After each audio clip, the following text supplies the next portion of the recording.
Fala galera, beleza? Eu sou o professor Lucas. Professor Wanderson. E estamos aqui para nossa terceira aula. Parece que a gente não tomou banho, mas a gente tomou, viu, gente? Estamos com a mesma roupa da semana passada, mas... Tá vencido, não. Não tá vencido, não. Tô limpinho. Tá limpinho.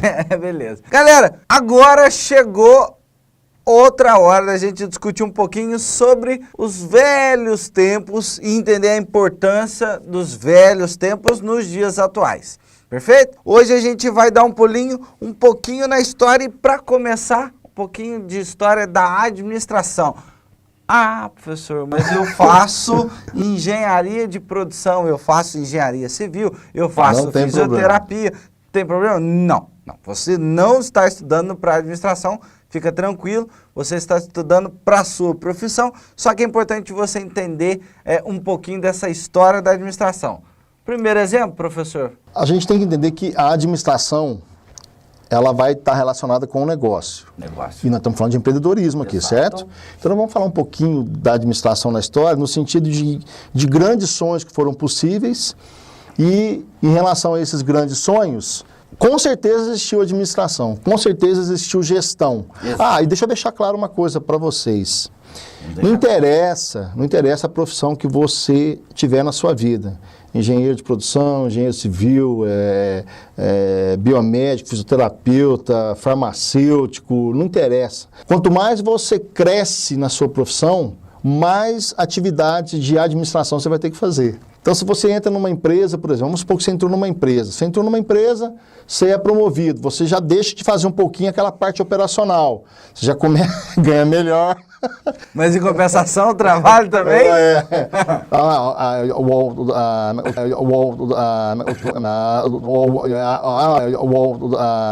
O trabalho aumenta, mas a responsabilidade aumenta também, né? Mas o dinheiro aumenta também. Aumenta, a gente espera, né? A gente espera.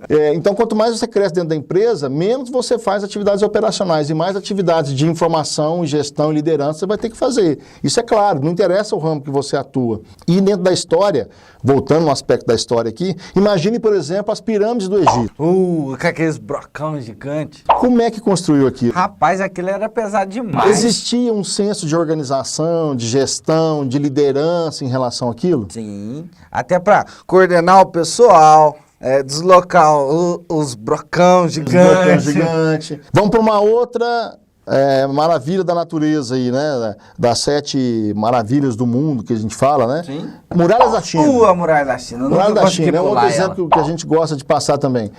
Imagina a Muralha da China, não existia um senso de organização, de gestão, de um sonho a ser construído ali. Em algum momento a gestão entrou ali, o senso de organização entrou ali. Desde o início nós já temos aí indícios de organização. O homem primitivo, por exemplo. Uma parte do grupo ia caçar, a outra parte ficava cuidando ali do local de onde estava, das crianças. Já é um cenário disso. A gente vem caminhando na história, enfim. Imagine, por exemplo, na questão de um empreendedor da Idade Média. Na realidade, não existia ainda muita questão do dinheiro, existia muita questão da permuta. O cara fazia uma faca, uma espada, trocava em troca de galinha, porco, por exemplo. Estou dando um exemplo. Existia muito essa questão da permuta, os negócios eram muito na base da troca. Aí a gente vem caminhando na história, já dando um salto imenso, chegamos ali na Revolução Industrial. Revolução Industrial, que eu tenho certeza que vocês estudaram aí no ensino médio, já viram isso em algum momento. Mas um exemplo bem simples. Imagine que eu sou um fabricante de panela. Nossa, tem cara de fabricante de panela, né? Sou um fabricante de panela. Como é que funcionava? Né? E eu chegava lá com a encomenda de panela, e aí eu pegava lá as pessoas que faziam para mim, ou várias pessoas que me atendiam, da família às vezes, cada um tinha uma ferramenta diferente, cada um tinha uma forma de fazer panela, as panelas não existia um padrão para se fazer. Cada uma era de um jeito. Eu entregava as panelas, mas não existia um padrão, ferramenta de um jeito, uma de um tamanho, uma com a boca maior que a outra, enfim. Então a Revolução Industrial, com o advento da invenção da máquina a vapor, ele veio acabar com isso. Por quê? Porque se criou todo um processo de mecanização de diversas coisas que existiam na época e começa a surgir as questões do pensamento da linha de produção. Para desenhar isso daí que o professor falou, pensa assim, na sua casa deve ter em média entre 3 a 4 pessoas. Imagina os 4 fazendo café. Cada café vai sair de um jeito, né? Um café vai sair mais forte, um vai sair sem açúcar, um vai sair muito doce e um vai sair chafé, certo? Gostei da analogia. E aí, Boa. o que aconteceu? Imagina uma máquina de café, cafezinho padrão, É linear. isso mesmo. Não tem ninguém Perfeito. quem xingar. O teu exemplo foi melhor que o meu. Não. É verdade. Não, Foi. não. E em relação a esses aspectos todos, o que vai acontecer? Alguns pensadores começaram a pensar na forma de melhor gerenciar isso, melhor gerenciar um negócio, melhor gerenciar as coisas dentro das empresas, que vai ter a ver com vocês, empreendedores, que vão montar seus próprios negócios. Então, todos esses conceitos, todas essas questões do que a gente chama de administração moderna, surge a partir do início do século passado. Perfeito. Né? Com o que a gente chama de teorias administrativas. Opa. Até então, como a gente falou, professor, a gente tinha o senso de gestão, tinha a administração, mas isso não era formalizado, não tinha escrito isso em algum lugar. Então, esse pensamento de forma, vamos dizer assim, científica, ele começa a surgir no início do século passado com as teorias administrativas. Legal, então alguém escreveu esses documentos para que outras pessoas estudassem e aprimorassem. Eis então que nós apresentamos as teorias administrativas para vocês. Vamos passar em alguns conceitos das principais, né? Sim, e a primeira dessa abordagem clássica é a do Taylor. Conhece o Taylor? O Taylor, na minha opinião, ele era um sacana. É, né? Por quê, professor? Porque a gente vai ver que o Taylor, ele pensava só na empresa. Ele não pensava em nada do colaborador. Ninguém. O homem, para ele, fazia parte da máquina, né? Sim, e o estudo dele era baseado em tempos e movimentos, ou seja, ele contava o tempo de você pegar essa bolinha aqui e colocar ela no lugar, e ele padronizou todo esse processo, não é isso, professor? Exatamente. E apesar da teoria que ele criou, chamada administração científica, ele recebeu muita crítica, pessoal, porque os métodos dele, posteriormente, fomos ver que não tinha nada de científico. Então, por exemplo, essa questão da bolinha que o professor falou aqui, ele pegava como padrão o melhor para fazer aquilo. E aquele padrão passava a ser um padrão para todo mundo que ia vir ser treinado. Para apertar um parafuso, ele pegava o melhor cara para apertar um parafuso. E aquilo passava a ser um padrão. E isso não é científico. Não, não é científico. Mas, assim, na época, foi chamado de administração científica. Céu, né? A gente está falando de história aqui. História. E aí, depois disso daí, veio o Fayol, professor. O Fayol com a fisiologia da organização. O que o Fayol pensou aí? O Fayol, apesar dele ser contemporâneo do Taylor, o Taylor era americano, o Fayol é europeu. Sim. Eles nunca se encontraram, eles nunca discutiram administração, mesmo tendo convivido na mesma época. E o Fayol... tivesse o WhatsApp, tá vendo? Exatamente. E o Fayol, o básico da teoria dele é o funcionamento, a fisiologia, o funcionamento da empresa, de uma forma geral. Tudo aquilo que a gente tem hoje em termos de pensamento de gestão básico, pensamento básico de gestão, o que é? Planejar, organizar, dirigir e controlar. Exato. Né? Com a liderança, digamos assim, incidindo sobre esses 4 processos. Esse pensamento básico advém da teoria de Fayol. Isso. Né? E ele criou os setores básicos da organização, né, professor? Na época dele lá, ele achava que tinha algumas funções básicas dentro da organização e que a função administrativa tinha que pairar sobre essas atividades básicas. Que era, na época, né, no pensamento de Fayol, era contábeis, segurança, financeiro, vendas e administração. Administração acima dessas outras, tá? Sempre param acima dessas outras, exatamente. Eu sou barbudo, mas não sou diretor. E depois, Max Weber, professor? Max Weber vem falando da teoria burocrática. Muita gente fala mal da burocracia. A burocracia, pessoal, se ela for bem aplicada, ela, para mim, na minha opinião, e meu posicionamento, tá, professor? Sim. Ela é uma das melhores teorias que existem. Por quê? É o preto no branco. A teoria burocrática, ela vem dizer o seguinte: as coisas têm que ser formalizadas, você tem que desenhar muito bem os papéis. Um banco, por exemplo, eu estou para reconhecer um banco nessa atual conjuntura que tenha prejuízo. Está tudo com lucro. não é isso? Tudo. E o banco é totalmente ele baseado na teoria burocrática. Tudo né? padronizadinho. Tudo padronizadinho, escrito, você sabe. Você tem até lugar para meter carimbo num papel, por exemplo. Legal, né? é isso mesmo. Então, tudo da teoria burocrática depois vem na questão do preto no branco, da formalização de todas as atividades dentro da organização. E a gente não pode confundir, eu confundia demais, professor, a teoria da burocracia com a disfunção da burocracia, que é aquele excesso de burocracia que todos nós, uma hora ou outra, já passou por ela. Isso não é a teoria do Weber, perfeito? A próxima teoria é a teoria das relações humanas, do Elton Maio. Elton Maio foi o principal nome da teoria das relações humanas e ele, como o próprio nome diz em relação a essa teoria, ela foi uma teoria que se preocupou com o ser humano. E aí começa surge toda aquela situação assim, o cara vai produzir mais se ele tiver num ambiente legal com as pessoas. Ele vai se dar melhor na vida, no contexto ali profissional, se ele tiver num ambiente em que as pessoas sejam bem tratadas, de forma cortês, em que as pessoas saibam trabalhar em equipe, enfim. O foco da teoria das relações humanas é que a empresa seria um sucesso se o foco todo fosse no ser humano. No ser humano, exatamente. Né? Quase fechando, temos a teoria do sistema. A teoria do sistema diz para nós que uma empresa ela é um órgão, um elemento vivo. O que é isso, professor? Ajuda a galera aí. Na visão sistêmica que a gente fala, a teoria de sistemas, ela remete que a gente tem que ter o que nós chamamos de visão sistêmica. No aspecto da visão... importante lembrar, tá, professor? A teoria de sistemas, ela não foi criada para ser ligada à área de gestão. Ela foi criada para ser na área de biologia. Né? Exatamente. Por um alemão chamado Ludwig... me esqueci o nome agora dele. Ludwig... Não, pera que eu vou lembrar, é o... 2000 anos depois. Ludwig von Bertalanffy. Boa. Ludwig von Bertalanffy. Mas com esse nome também... E o Ludwig, ele criou essa teoria pensando na área de biologia. Só que, quando você analisa essa teoria, ela é aplicável a todas as áreas. Sim. Tudo e qualquer área. Tudo pode ser visto como um sistema. Tudo. Tudo que nos cerca. Tudo tem um objetivo, uma entrada, um mecanismo de processamento, uma saída e um feedback. Parabéns, professor, é isso mesmo. Vamos falar de alguma coisa dentro dessa sala como exemplo para que eles entendam melhor? Dentro dessa sala?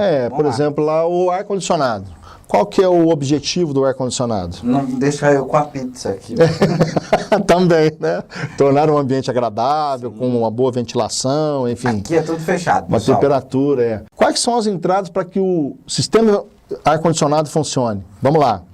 Vamos olhar para o ar-condicionado. Energia elétrica, fios... Ar. Botões... Ar não, né?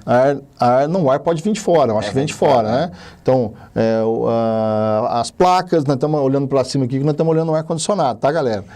As placas, o mecanismo digital, você tem o que nós chamamos de tecnologia embutida ali, porque existe uma questão de programação, enfim. E é necessário uma pessoa para ligar. Exato. Então, isso tudo envolve o sistema ligado ao ar-condicionado, certo? O indivíduo que... são as entradas para funcionar. Perfeito. Mecanismo de processamento. Alguém vai lá, liga o ventilador, o ar-condicionado, ele vai começar a gerar todo o aspecto de resfriar o ar, enfim. A saída é o ar propriamente dito, refrigerando a sala e tal. E o feedback? O ar está bom, o ar está ruim, precisa aumentar, precisa diminuir, precisa aumentar. Com frio, calor. É um exemplo do sistema ar-condicionado. De como funciona. Né? E essa teoria de sistema, como disse, que ela é aplicada a todas as áreas, porque com certeza você já ouviu, né?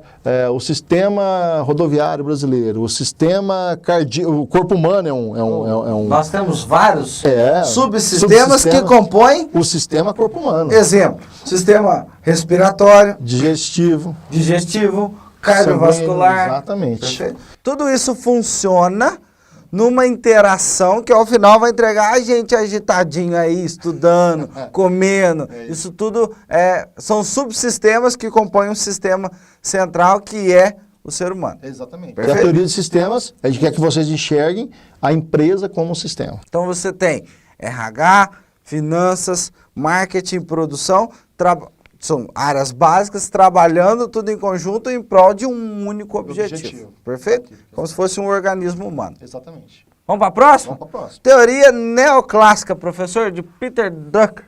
Peter Drucker foi o principal pensador dessa teoria neoclássica, e como o próprio nome diz, é uma nova roupagem da teoria clássica, né?